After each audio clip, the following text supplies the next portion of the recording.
Hello, welcome to my YouTube channel. In this video, I will teach you how to install WordPress in Hostinger. Click on Hosting. Select the website on which you want to install WordPress. Click on Manage. Scroll down. Click on Auto Installer. As we want to install WordPress, so select WordPress.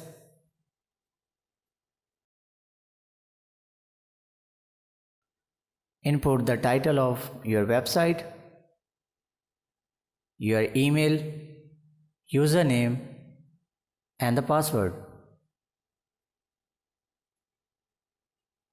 Click on Next and install.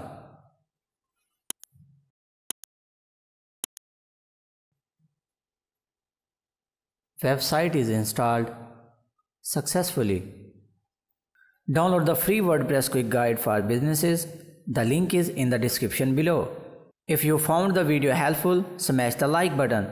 See you in the next video. Till then, keep learning and keep exploring. Thank you.